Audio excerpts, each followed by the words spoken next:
que tu dirais d'ici maintenant?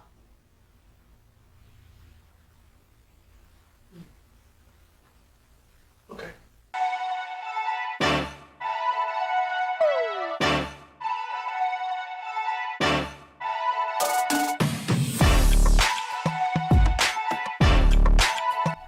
Moi, il y a une question qui me brûle les lèvres en ce moment.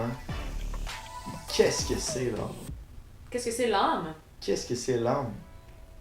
Qu'est-ce que ça serait en vrai? Puis je pense que c'est juste.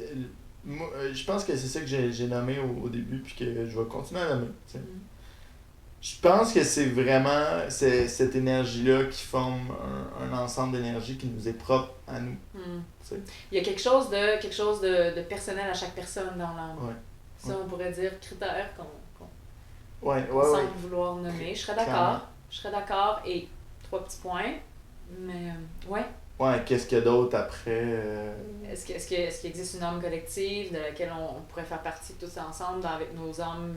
Ouais. Comme je parlais de paradoxe là, au tout début, dans la première vidéo, que peut-être, c'est peut-être pas l'un ou l'autre, mais ouais, ok, une énergie qui est propre à chacun d'entre nous, qui caractérise, ça fait du sens.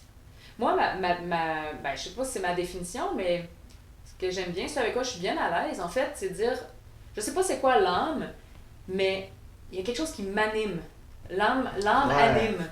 C'est cet élan, oui, qui vient de plus grand que moi, tu sais, qui passe à travers moi, qui m'anime.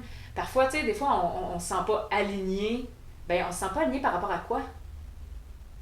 Par rapport à cette affaire-là qui est juste, qui est justement peut-être mon chemin ou ma fréquence à moi, mon énergie à moi.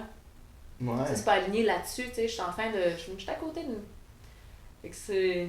C'est vrai qu'il y a toute une question de feeling, tu sais, puis j'ai l'impression que c'est là. J'ai l'impression que c'est là. C'est encore, je tiens mon bout décidément au niveau de cette énergie-là qui nous amène, qui nous anime, qui nous réchauffe, tu sais, qui fait comme ce guideline-là vers où est-ce qu'on s'en va, puis qu'est-ce qu'on est, puis qui constitue qu'est-ce que nous sommes. Comme une naissance. Ouais, un peu. Pourrais-tu...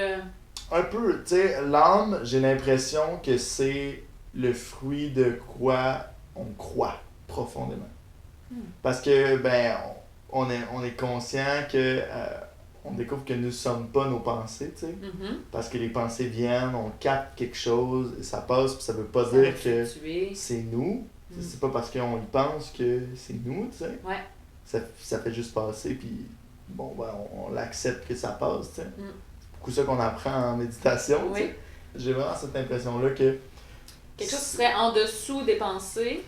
Ouais, qui forme les pensées, ouais, qui serait en dessous, Genre au-dessus, dessous, ouais, c'est ça. ou dedans, tu sais. Moi, je le vois pas comme en dessous, je le vois comme nous, tu sais, c'est comme de dire que, ben, tu sais, tout l'espace conscient, la matière grise et tout ça, nos pensées qui sont là, mais qui sont pas là, tu sais, qui sont là, mais qui sont pas là, tu sais, ben, il faut qu'ils se matérialisent dans un monde.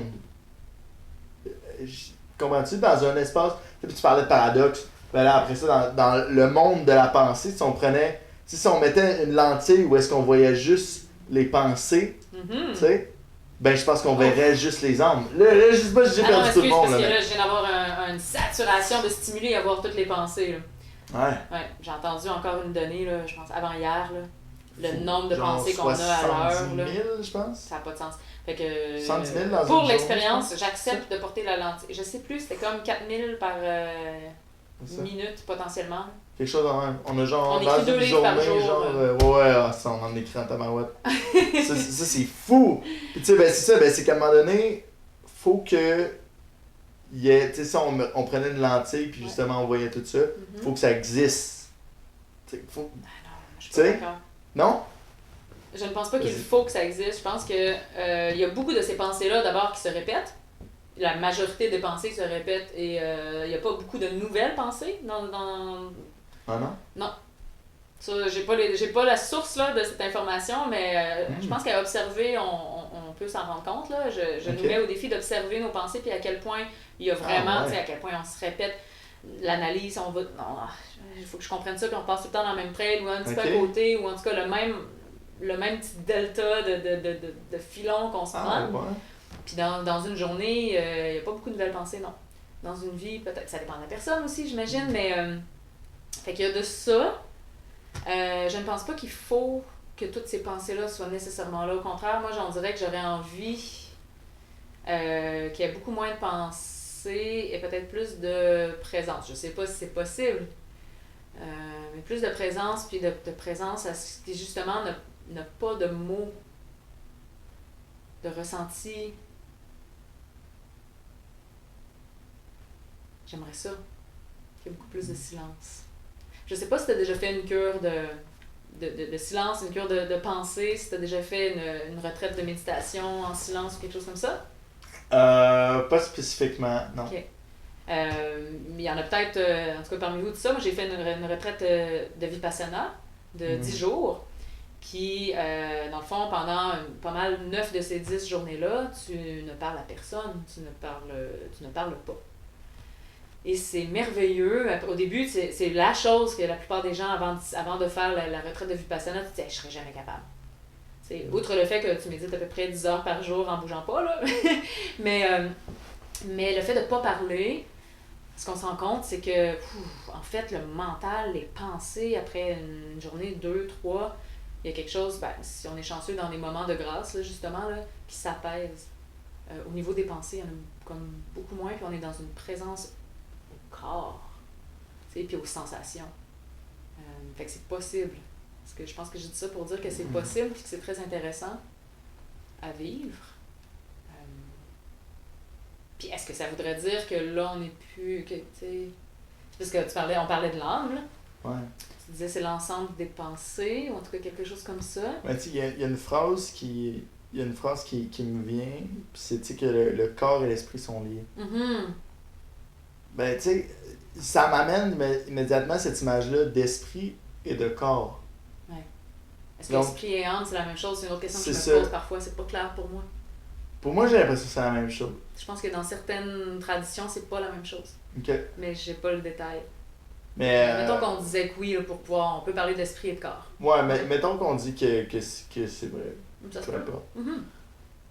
Eh ben, tu sais, c'est que il y a un monde, tu sais, notre monde où est-ce qu'on vit maintenant vit notre corps, et où vit l'esprit, tu sais. Pas parce qu'on peut pas le voir qui vit pas ici nécessairement, mais si on mettait une lentille, on pourrait voir justement peut-être cette âme-là, j'ai l'impression qu'il réside en dedans. Mais tu vois, moi c'est là où je fais la distinction entre le mental, le corps, l'émotionnel, puis potentiellement l'âme aussi. Puis que le corps va redevenir poussière, le mental va s'arrêter et on peut aussi prendre une distance par rapport au mental et voir qu'on n'est pas le mental. Donc on n'est pas le corps, on n'est pas le mental, on n'est pas non plus nos émotions parce qu'elles sont aussi très passagères. Ouais. Donc il reste la partie de cette essence-là qui serait une quatrième partie qui, elle, demeure... c'est la chose qui est l'essence puis qui change pas, tu sais, dans une vie, dans une incarnation. Puis l'âme aussi, ça amène toute la question de est-ce qu'il y a une vie après la mort, est-ce que la réincarnation existe? Et là aussi, il y a plein de phénomènes qui nous font se poser la question là, des enfants qui naissent puis qui ont des skills. Tu te dis, ben là, t'as peu, là, être une vieille âme, déjà savoir se rappeler des choses d'ancienne vie. Faut être ouvert à ça, je pense, la possibilité de cette existence-là. Puis il y aurait cette essence-là qui potentiellement peut circuler d'un corps à d'une incarnation à l'autre.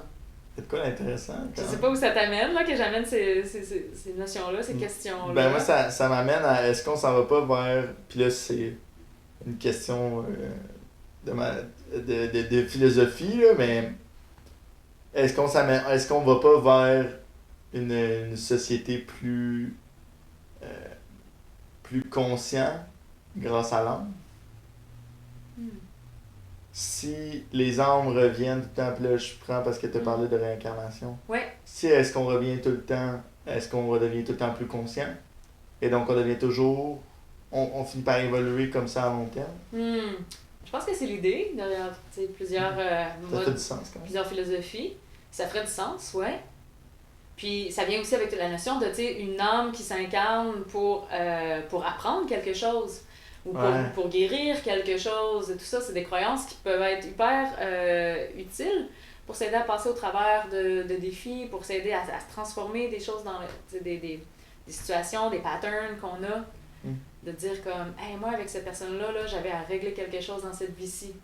Que ce soit vrai ou pas, au final, ça peut être très aidant. Je pense que oui. Fait que encore là, peut-être qu'on pourra pas nommer ça c'est vrai, ça c'est pas vrai, mais qu'est-ce qui ça ramène à la spiritualité, tu sais, je pense que le but c'est que ça soit utile, tu sais. On est donc bien pragmatique. Ça apporte. Et voilà, je pense que c'est le but. Je sais pas, est-ce qu'il y a que l'utilité ou il y a pas... Moi j'en reviens toujours à la célébration. Je veux dire, quand mon cœur est grand comme l'univers, est-ce que c'est utile? Ben oui, ça me permet d'être plus ouverte avec les gens autour de moi, mais il y a quelque chose d'autre aussi. Ça ramène à l'amour, à la bienveillance, à la joie de vivre, au plaisir. Ouais. Mais cela dit, j'aime beaucoup l'idée de l'âme qui, au fil des réincarnations, s'améliore ou évolue, puis que collectivement aussi, ça nous amène à évoluer ensemble. En même temps, on insinue un peu que la réincarnation est possible à travers l'âme. Dans cette hypothèse-là, ce qui n'est pas nécessairement vrai. Je veux dire, je me suis jamais posé la question est-ce que ça pourrait être vrai ou pas. Tu viens pas de tes vies antérieures? Ben oui, mais est-ce que c'est vrai ou est-ce que c'est conçu par mon mental? Après, les pensées, je les contrôle pas. Je choisis de les prendre ou de pas les prendre. Est-ce que c'est vrai? Est-ce que c'est pas vrai? J'ai vécu des choses dans ma vie qui me disent que peut-être que ça pourrait être vrai. En même temps, j'ai pas la science infuse. Ouais. Je pense que oui, ça travaille. Ben ouais. J'ai eu un flash que j'aimerais nommer, ça peut nous amener quelque part aussi. Une chose que je trouve qui est pernicieuse, dangereuse avec la notion d'âme, puis que historiquement aussi c'est peut-être passé, c'est la hiérarchie qu'on pourrait placer sur l'âme, c'est mieux que le corps. Tu sais, si l'âme perdure à travers les réincarnations, si l'âme est notre essence, ben le reste c'est pas vrai, c'est moins valide, c'est moins valorisé. Puis, dans la tradition, en tout cas, occidentale, dans la civilisation occidentale, il y a toute cette histoire-là de nier le corps, les émotions comme étant fluctuants. Donc, c'est pas ça la vérité, puis on rejette. Puis au final, dans la religion chrétienne, beaucoup de l'abnégation du corps, qui pour moi n'est pas sain. Mais je sais pas, c'est une question que je me pose. Est-ce qu'il y a une hiérarchie? Puis est-ce que le fait d'avoir nié, de finalement venir d'une culture qui quelque part aurait mis l'âme au-dessus du corps, là, ben si c'est pas aussi quelque part vécu dans notre rejet de la planète, de la matière puis de la nature. Ouais. Tu sais, nous, humains, avons une âme, donc la nature, mais c'est pas si important que ça finalement. On aspire à autre chose, on aspire à un autre monde, puis la vie sera plus belle après la mort. J'amène autre chose, mais pour moi, il y a anguille sous roche, là. Fait que quand je parlais de paradoxe, peut-être que l'âme existe, et ça ne veut pas dire que le corps n'est pas important. Que nos pensées ne sont pas importantes. Je pense aussi. Que nos émotions, nos sensations ne sont pas importantes. Wow! On parlait aussi de vouloir discuter potentiellement de la religion, des institutions religieuses, puis ça pour moi c'est une des causes de ce pourquoi on a beaucoup rejeté. Qui est on, je ne sais pas spécifiquement. Nous. Mais en tout cas, nos parents, la génération de la Révolution tranquille au Québec, là, avec tout ce qui s'est passé du rejet de l'Église, il y avait un besoin d'avoir le droit de vivre. Là. Tu sais, dans les années 60, on voulait vivre. Ça voulait vivre, puis la position de l'Église par rapport au corps de la femme, des femmes, puis en général, il y avait comme un besoin de dire comme non, ce n'est pas vrai. Je suis curieuse de ce que les gens pensent de ça. Je pense que oui, ça travaille. Ben oui. Je suis curieux de poser la question si vous croyez à l'âme ou pas. Et quel serait le but de cette âme et comment elle se manifeste aussi. Wow, c'est tellement de grandes questions. C'est tellement des grandes questions qui demandent beaucoup de réflexion. Rencontre aussi une autre vibe, hein? Je pense qu'on est rentré dans une zone de grand mystère. De grand mystère de l'âme. L'âme veut. Moi, j'ai l'impression que l'âme veut. Peut-être que c'est même pas vouloir quelque chose de précis ou justement c'est quelque chose qui va évoluer à travers l'histoire. Peut-être que l'âme sait ce qu'elle veut quand tu la rencontres, ce qui ne fit plus. Peut-être qu'elle veut tout simplement exister, tu sais. Il y a quelque chose qui me vient puis qui me dit que à quelque part, faut qu'il y ait une âme. Puis je vais t'expliquer pourquoi j'ai cette réflexion-là en ce moment, c'est que je me dis, un enfant qui naît est influençable. Oui. Il est influencé par ses parents, il devient un petit peu le mélange de ses deux parents. Mais à quelque part, il deviendrait vraiment très proche de ses deux parents, tu sais. Je me dis, à quelque part, il y a une source qui est lui, qui est l'enfant. Il arrive avec sa petite flamme, disons, je vais l'appeler comme ça. Il arrive avec sa petite flamme, et puis, ben là, après ça, vient les influences des parents, de la société, de son entourage, whatever, qui construit la personne. Et puis, il y a un moment donné où est-ce qu'il vient en conscience, et prend conscience de son essence, de cette flamme. Et je crois que ce qui reste, je l'appellerais l'âme. Je pense que cette flamme-là, je dirais qu'à partir de là, c'est l'âme. Oui. Et je peux faire du pouce là-dessus. J'adore ça. Moi, j'achète. Tu sais, qu'est-ce qui se crée dans tu rencontres un enfant, puis t'es comme... Il y a quelque chose avant de connaître son parent. Avant d'avoir une personnalité, il y a quelque chose. Fait qu'il faut que ça vienne de quelque part. Ça veut pas être... Oui, oui, d'un point de vue scientifique, on va dire que c'est des gènes, c'est de l'ADN. C'est ça aussi, oui. Puis il y a plein de bagages génétiques. Des spermatozoïdes puis des ovaires, là, tu sais. Mais après, bon, est-ce que l'enfant, si on ne l'éduquait pas, ressemblerait à exactement le parfait mix des deux parents? Parce que il a été co-créé des deux? Ben non. Mais tu sais, quand je t'ai interrompu tout à l'heure en parlant de la source, ça fait quelques fois tous ces termes-là. Puis à chaque fois, ça me touche. À chaque fois. C'est une image, c'est peut-être... Est-ce que c'est une métaphore ou est-ce que la métaphore vient de quelque chose d'autre? On ne sait pas. Mais cette idée d'une source,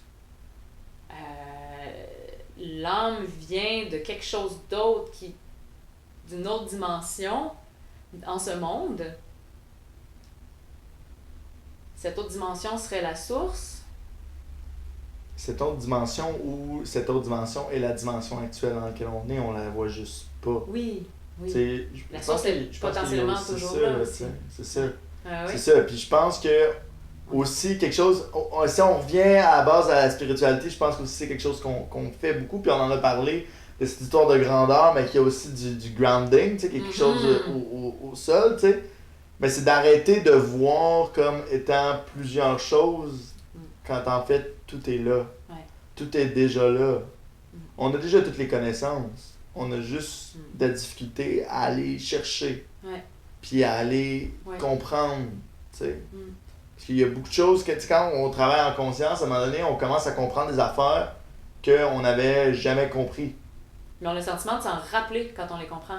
Exact. Parce qu'on se connecte à notre conscience. On se connecte à peut-être cette essence-là. Mais là, tu amènes un autre mot super intéressant, conscience. Oui. Tu sais, depuis tout à l'heure, on parle de conscience, puis c'est avec un C minuscule, mais on pourrait aussi appeler cette source-là spirituelle ou Dieu, ou univers et tout ça, moi, c'est une de mes préférées, en fait, des appellations, la conscience avec un grand C. T'sais, on participe toutes à la conscience avec un grand C. On est toute une partie de cette conscience-là, de par notre perspective, notre âme individuelle, notre conscience individuelle, mais en fait, on est connecté à cette grosse conscience-là, tu sais, qui veut peut-être juste se reconnaître elle-même aussi, pour se célébrer. Je pense que oui, ça travaille. Ben oui. Je suis vraiment curieux de demander à quel point vous, à la maison, je parle, vous êtes connecté à votre âme et comment vous la définiriez. On est là à faire les fous de nous-mêmes en avant de la caméra, mais très clairement, je serais vraiment curieux. Parce que qui permet-vous à une âme? Qui n'en a pas? Faut se dire, tu sais, pendant ces conversations-là, on s'arrête puis on prend le temps de le demander. On s'est pas arrêté avant la caméra pour se dire ce qu'on allait se dire. Ce qu'on allait dire. Tu sais, c'est beaucoup de freestyle, puis c'est comme. C'est purement du cœur, tu sais. Donc, je suis curieux que vous arrêtiez pour vous poser la question, puis vous nous écriviez les réponses. Je serais vraiment, vraiment, vraiment curieux. Qu'est-ce que c'est l'âme pour vous? Comment tu sais que t'en as une? Je pense que c'est une question qu'on se pose pas assez souvent. Merci.